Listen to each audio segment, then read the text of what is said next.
മലില നാഗരാജ ക്ഷേത്രത്തിന് സമീപമുള്ള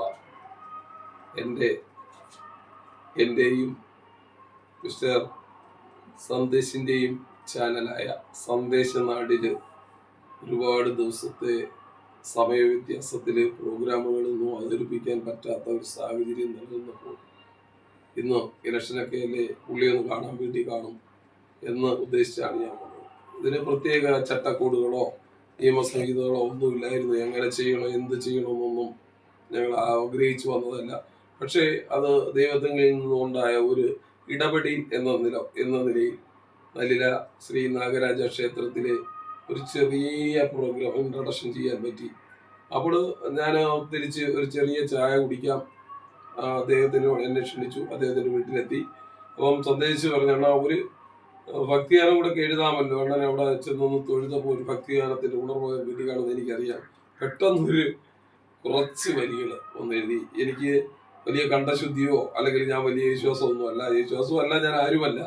മറിച്ച് എനിക്ക് ഒരു ചെറിയ പാട്ട് പോലും പാടാനുള്ള അക്ഷര സ്ഫുടതയൊക്കെ ഉണ്ട്. പക്ഷേ ആ രാഗങ്ങളോ താളങ്ങളോ മേളങ്ങളോ ഒന്നും എനിക്ക് അത്ര വശമില്ല. അതുകൊണ്ട് ഇതിനെ ഒരു വലിയ കാര്യമായിട്ടൊന്നും കാണരുത്. ഞാൻ ഈ പാട്ട് രണ്ടാമത് ആരെങ്കിലും കൊണ്ട് പാടിക്കാൻ ശ്രമിക്കും. എന്നാലും ആ പാട്ടിലേക്ക് ഒരു കടന്നുകയറ്റമൊന്നും പറയാൻ പറ്റത്തില്ല. ഒരു ചെറിയ വലതുകാലം വെച്ചൊരു നടന്നുകയറ്റം.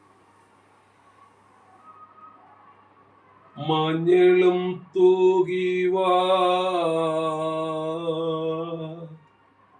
എൻ മനമേ, മഞ്ഞളും തൂകിവാ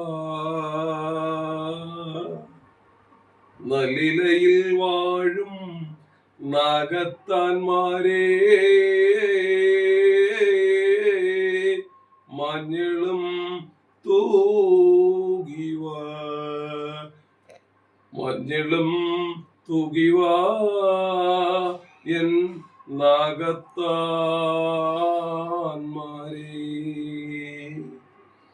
പുലരുവോളം ഞാൻ നടയിലിരിക്കാം, പുലരുവോളം ഞാൻ നടയിലിരിക്കാം, നാഗരാജമന്ത്രം ജപിക്കാം, നാഗത്താന്മാരേ, നാഗത്താന്മാരേ. നാട്ടിനൈശ്വര്യവും പ്രതാപവും നാവോർ പാട്ടിനായി, നാടിനൈശ്വര്യവും പ്രതാപവും നാവോർ പാട്ടിനായി, നാവെടുക്കും നോർക്കും ഭക്തർക്കും നൽകണേ ശ്രീനാഗരാജാവേ, ഭക്തർക്കും നൽകണേ ശ്രീനാഗരാജാവേ.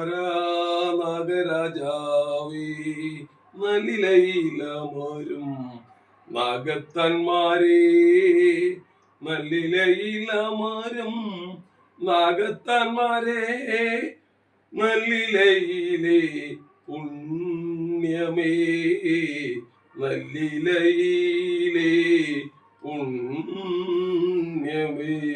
നിത്യവും ഞങ്ങൾ